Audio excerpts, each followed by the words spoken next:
this experience that made Mark realize for the first time just how fragile life was and how easily it could be taken away.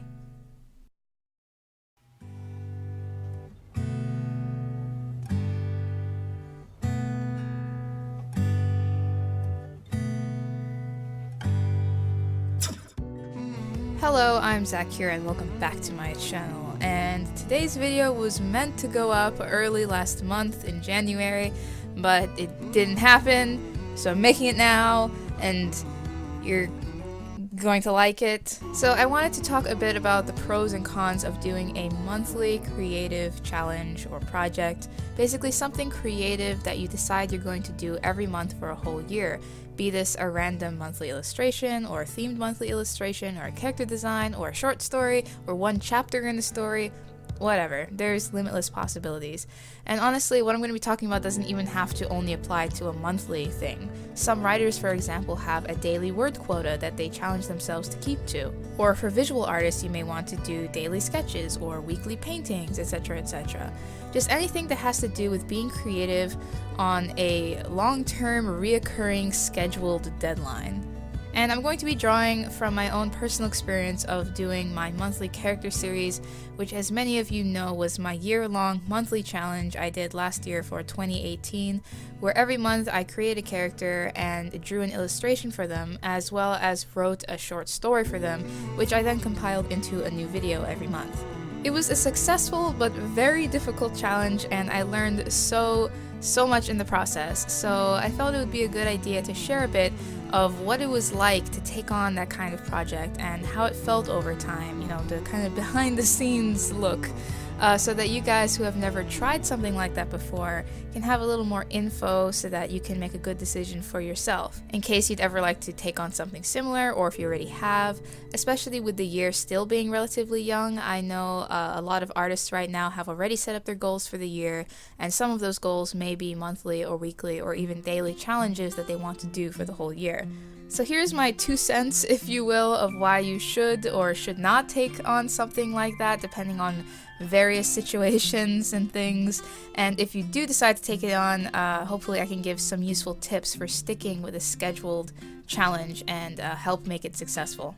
And so that you guys aren't just staring at nothing, you guys are going to be seeing me paint this room illustration that is somewhat related to my monthly character series. Some of you may know how it relates, but I'll talk about it later. If you do think you know, like, pause the video and write it down below what you think, how you think this illustration relates to the series. But without further ado, let's get into the main topics here. So the first thing that I'd just like to put out there is that it will take more time than you think. When I came up with my monthly character series last year in January, I felt quite confident that it was something I could do every month without too much trouble, because I based its difficulty and time on how long and how hard it was to create the first month's illustration and story. What a mistake that was. Or rather, it wasn't really a mistake there, but the mistake was that I didn't calculate how long it really took me. I took into account all of the physical time it took to write and draw and edit the video, but I completely disregarded all of the inactive time I spent. All those hours where I was just thinking about it. I don't know about you guys, but I'd say 80% of my time spent on, you know, quote-unquote writing is actually spent on blankly staring out my window, imagining and brainstorming what's happening in the story. And that's just the time when I'm actually sitting there at my desk writing, the time I consider myself to be actively writing. But what about all those random times when the project just pops into my head, like when I'm eating or walking or whatever?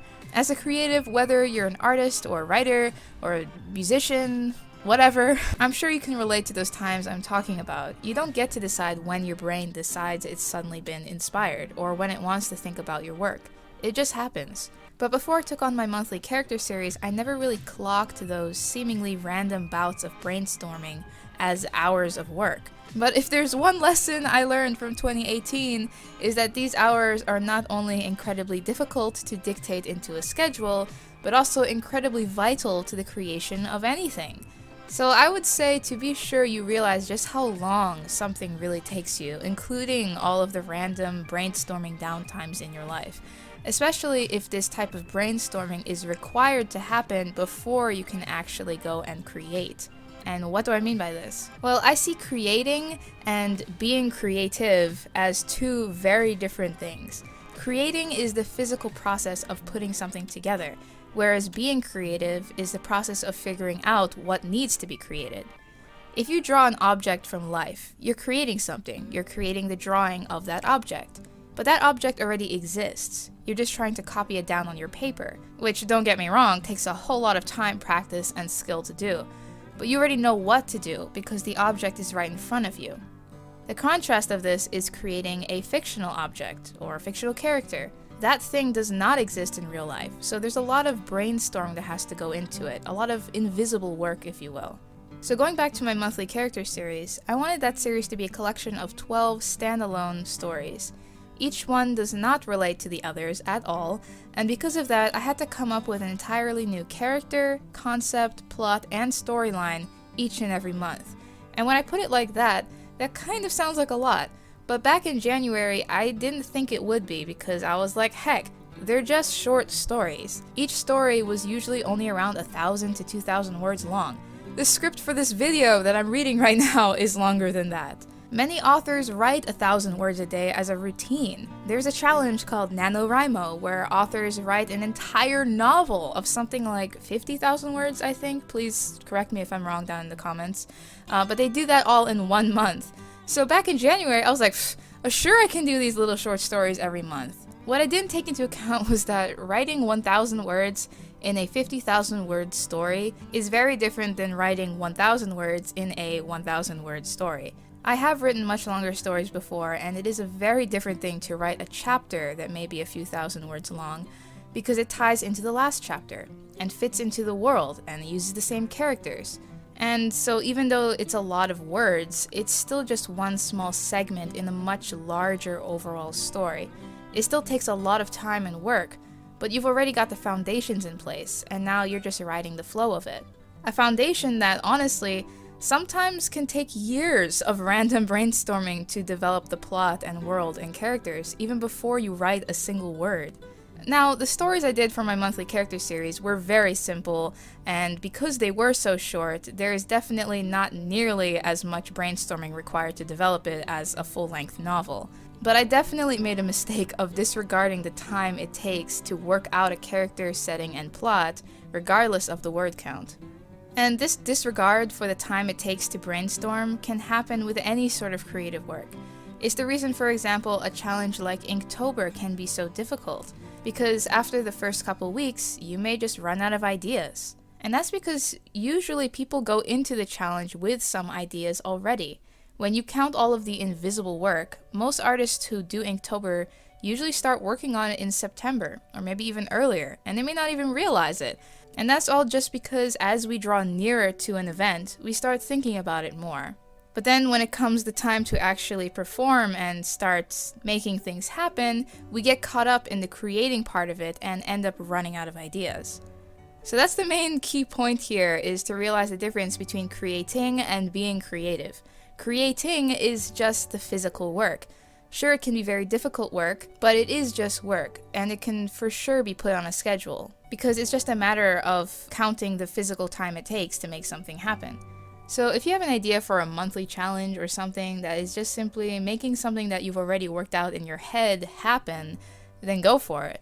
Like, if you already have, say, 12 character designs that you made before, and now you just want to challenge yourself to draw 12 illustrations with them, one for each month, then that sounds like a pretty realistic goal, as long as you know how long it actually takes you to draw illustrations. But being creative is a very unpredictable thing that can't quite be put on a schedule, at least not as easily and for sure as creating. So if your challenge is to come up with characters or backstories or plots, then you need to really take into account the invisible work that goes into it and how much time that takes for you. And then realize that it will still be pretty unpredictable. Creativity can change in a person in an instant due to so many different things. Your physical and mental health, your environment, Heck, even the time of the day can affect your creativity. So it can be super difficult sometimes to really know how long creative work takes. Especially when creating and being creative can so easily get mixed into each other. Because if you're anything like me, then actually a lot of the creative work comes as a result of, you guessed it, creating. I never know everything that's going to happen in a story before I start writing it. I just simply can't hold that much information in my head. And when I draw, I usually can't even visualize a full illustration in my head before I start drawing. It's the act of writing or drawing that ends up sparking my creativity, and I get inspired as I work. So that makes things even more complicated and unpredictable. So basically, long story short, it'll take more time than you think. So if your challenge is to be creative in any way on a schedule, then really think about how much invisible work goes into things, and then give yourself a buffer on top of that, because things will not always go as predicted. That being said, I do think that having a deadline is a very good thing, both for creating and being creative. Even though I just said that whole thing about how it's not really possible to schedule your weird creative brain, I do think that adding a deadline helps your brain get things done. Even though it was super difficult and last minute each and every month last year, I can't deny the fact that I did get every single story and illustration done on time in my monthly character series. Honestly, I think everybody works better with deadlines. I know that this is kind of an arguable point because people are certainly different, and some people may say that deadlines actually only just stress them out and lock them up and makes them less productive.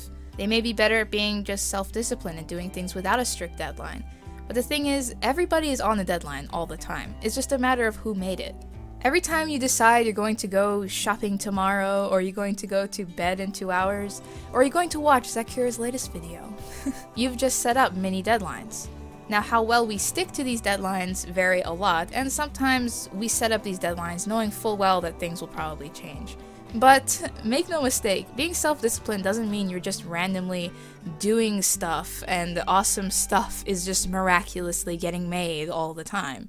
It just means you set your own deadlines, and more importantly, you know how to stick to them. Some people are better at doing that, whereas some people are better at getting things done when there's an external deadline, a deadline that someone or something else created, which ends up adding an or else factor that can really help people get their together and get stuff done. And I think that as an artist, if you're interested in taking art seriously, then being able to work well under both situations is very important. You don't get to choose. No, but mind you, I have never done art as a job, so take everything I say with a grain of salt. I don't know what I'm talking about. But if I could make an educated guess, then if you want to work at, say, an art studio or something, then you would need to be able to work under someone else's deadlines. You can't just be your cave-dwelling mad scientist who does things in an unpredictable manner. No, you need to be able to have someone or something else tell you, you need to work on this at this time, and be able to adapt to that and still get things done. And on the flip side, if you want to do personal projects, you need to be able to set your own deadlines and stick to them, even if there is no or else factor, because the only or else factor is that nothing will get done. And that's why I think doing a monthly challenge or any reoccurring preset deadline challenge is super helpful, because it exercises both worlds. You have a deadline that is preset for you that you have to meet every month or week or day, no matter how things change down the line. But at the same time, you're the one who set those deadlines, so there's a big level of self-discipline, because really, nothing's gonna happen if you don't follow through. So I am super glad I had the opportunity to do a year-long challenge, because it made me learn so much about myself and helped me learn how to work creatively on deadlines and how to meet them. And I also learned the value of setting deadlines, because it forced me to get things done even if I didn't always think they were perfect, which is super important to learn. Artists, myself included, way too often never get their projects finished because they're afraid of it not being perfect. But getting things done is so much more important than getting things quote-unquote perfect. So I would totally recommend, if you're an artist and you want to take it more seriously, or maybe possibly even turn it into a job, or even just want to get that personal project that's been floating in your head for a long time, you want to get that finished, then do a self-made, reoccurring deadline challenge, aka a monthly challenge, but said a lot more vaguely.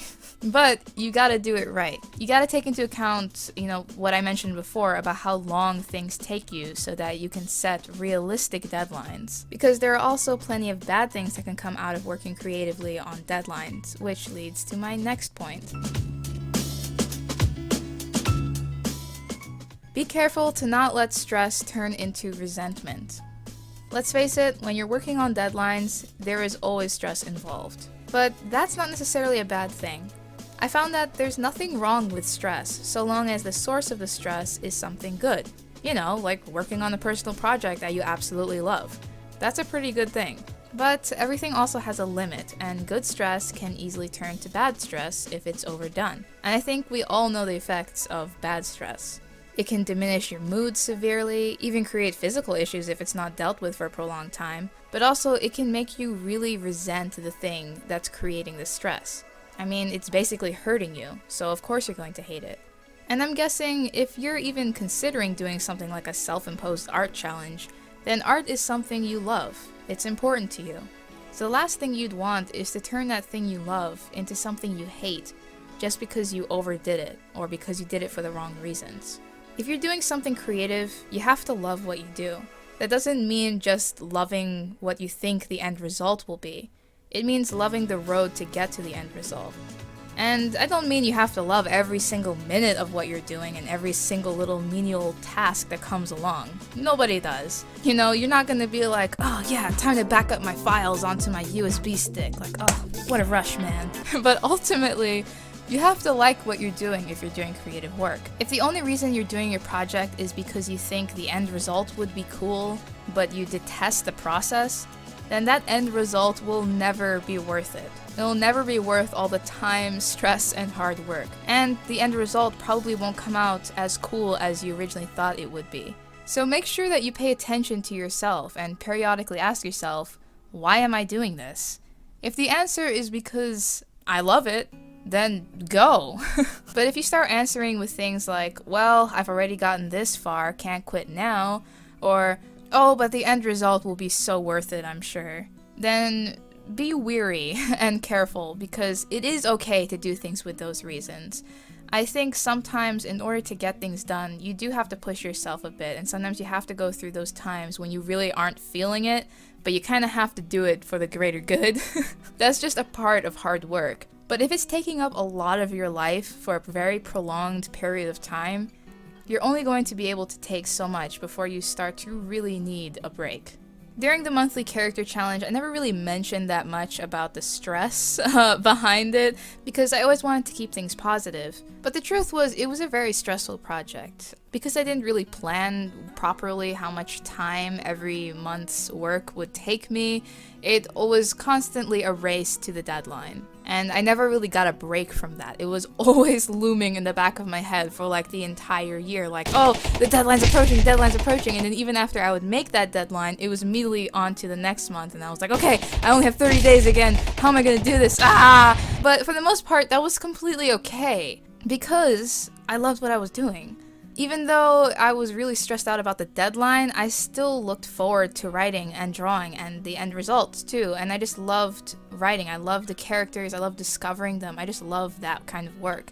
So I could have done it better if I were to do it again. I would have done it better so that I wouldn't be that stressed out about the deadlines. But for the most part, it was still completely fine because what I was doing was good hard work. Put it that way.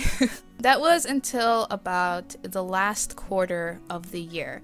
So October, November, December. Those 3 months, as many of you know, I was working very hard on Zig's Journey. October was when I wrote and drew the whole thing. November was when I set up the campaign and ran it. November is when I had to close up the campaign and figure out how to get the thing printed and so forth. So I had a lot of extra work too. And I started to notice that the monthly character thing really started to stop being fun. At least being as fun as it was for the rest of the year. I noticed that when I started to think about it every month, there was always this sort of feeling of dread, like, oh, I'd rather kind of not do that right now because I have all this other work I need to do, but I have to because I've gotten this far and I can't quit now. That was kind of what kept me going for those 3 months, because I was like, well, I've already done like the majority of the year. I can't just give up now, right? And it wasn't something that I could pause and then continue later, because I had already set up the rules, I guess, that it had to be done every month in a certain way. And the moment I started to realize that, like I started to feel that feeling, that slight feeling of dread towards it, I actually remember I wrote it down in my journal, because I didn't want myself to just forget about that or try to shrug it off, because I knew that that was important. It was like slowly becoming less and less fun. Even though, admittedly, I still had fun with those last 3 stories. Like, I still laughed at certain points as I was writing them, because I'm that kind of writer. I laugh and cry like while I'm writing. That's why I lock myself in my room, because I look like a mad person. But I knew that if I kept on doing that and I kept on going for a long time, it would eventually become something that wasn't fun anymore. And I was like kind of horrified of that possibility, because I love writing and drawing so much, so why would I want to turn that into something I dread?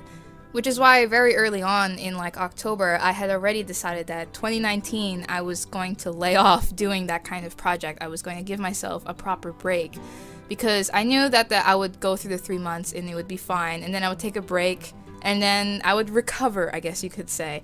But I knew that if I had like, alright, 2019, I'm going to start a new writing project every month, then I would just like way overdo it, let's put it that way, and it would start to become something that's not fun anymore. So there's got to be a healthy balance between hard work, fun, and pushing yourself. I do think that you do need all 3 elements, but each in their own proper balance. So if something's becoming too much, then you just need to realize that and make a proper decision for yourself. For me, it was to just push through and get the project finished, because I knew I'd probably feel worse if I had just stopped right when things started getting a bit not as fun. And the satisfaction of having that slight feeling of dread and still getting it done successfully made me way happier than if I had stopped. But like I said, it all depends on the situation. Sometimes the best thing to do is to just stop, because you won't feel happy if you push through. You'll just feel like you spent a lot of your life and the end result isn't even what you wanted it to be. So, long story short, just listen to yourself, trust yourself, and do what's right for you. And that kind of concludes my TED Talk part of this video. Thank you for coming. But now, let's get into just some basic pros and cons of a reoccurring deadline challenge, which is a long-winded way of saying monthly challenge, and some tips on how to stick to your challenge and make it a success. So the cons. Number 1, it's stressful. Deadlines are stressful. That's pretty self-explanatory. 2, burnout. Working for a prolonged time will result in burnout, and honestly, even if you did plan properly and you gave yourself enough time to do everything, chances are, because you gotta meet a deadline, that stress right there will make you feel a bit burnt out here and there. 3, negative comparison to your past work.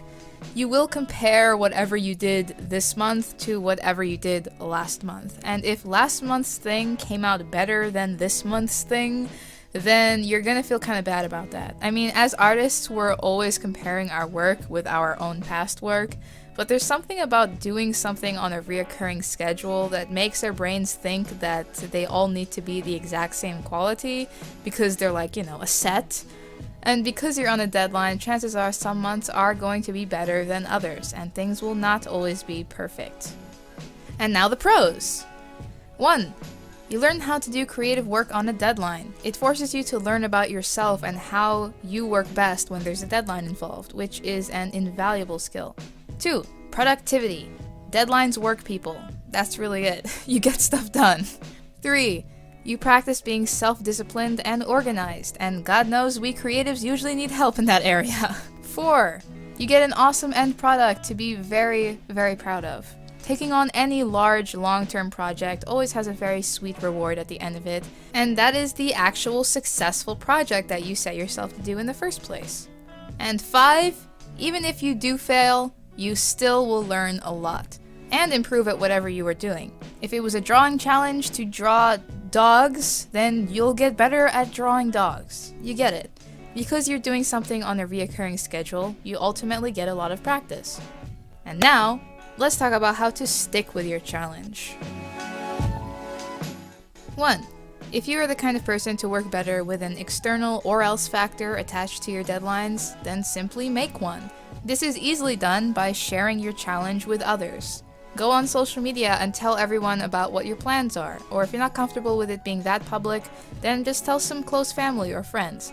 Even though people honestly, don't really care that much if you end up finishing your self-proclaimed project on your self-proclaimed schedule, just by simply telling others about it, you're more than likely to stop, moving those deadlines and really trying to stick to them. 2.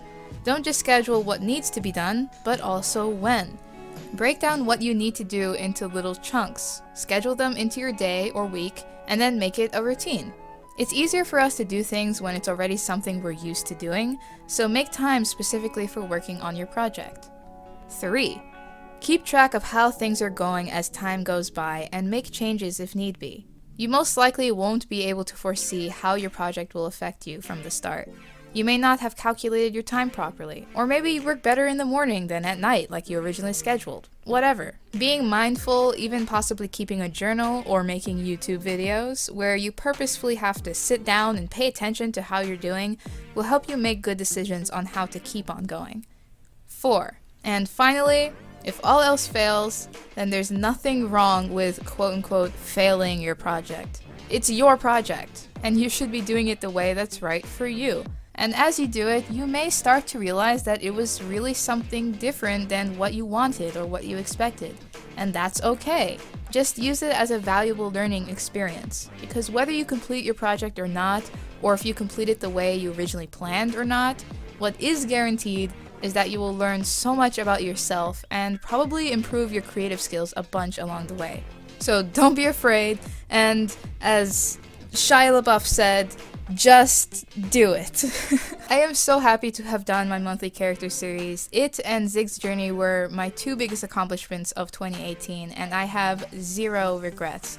Even though if I were to do another monthly challenge in the future, I'd do it slightly differently, I still have no regrets because I learned so much, and come on, I was successful. How could I regret that? And even though I'm taking a break from doing a monthly challenge this year, I honestly probably will do them again in future years, and I feel like I know how I could do it better now so that I wouldn't be as stressed as I was in 2018. Kind of like my experience with Inktober. Through experience, I learned how to do it right, and as a result, I was able to do something like Zig's Journey. So I think I'll be able to do a monthly challenge again and do it even better in the future. But for now, I'm just really happy with my monthly character series, and I'm really looking forward to having the book and calendar made later this year. So yeah, I hope this whole chat was insightful both into my personal monthly character project and into personal challenges in general, and maybe, just maybe, you guys found some of the info helpful. Let me know what you guys think in the comments, and if you have ever done a monthly challenge or a weekly challenge or a daily challenge, let me know what it was and how did that go and what are your thoughts on it. Or if you're currently doing a personal challenge, what are your goals for this year? I'd love to hear what it is. As I mentioned at the beginning of this video, you guys have been watching me paint this watercolor illustration, and if you guys couldn't guess how it relates to my monthly character series, it is actually a scene from November's story. That story is mainly set in the main character, Nova's bedroom, and ever since I wrote that story, I wanted to paint this illustration that shows how her room actually looks, and it took me forever. I loved adding all the little details, but boy, they took me a long time to draw and color. And I honestly got a bit confused by the lighting, especially with the Christmas lights. I accidentally put the room's shadow over those lights and then realized that hey, this is not digital art and I can't just paint lights over a shadow. So I had to do my best to white out the areas with white acrylic paint to try and bring that brightness back to the lights. It kinda worked, kinda. Overall, I am quite happy with how the drawing turned out, even if I was kind of hyperventilating at first because I couldn't get the colors right. it was a slightly overwhelming illustration because of all the different things, but in the end, I liked it. But I'd love to hear what you guys think. So let me know down below. If you did enjoy this video, please be sure to give it a thumbs up, and if you haven't already, be sure to subscribe and hit the little bell to stay notified for when I upload. I make new videos every week. If you want to follow me on social media, all the links to that are in the description box where you can follow me for regular updates. And until next time, stay awesome, stay inspired, always. See ya!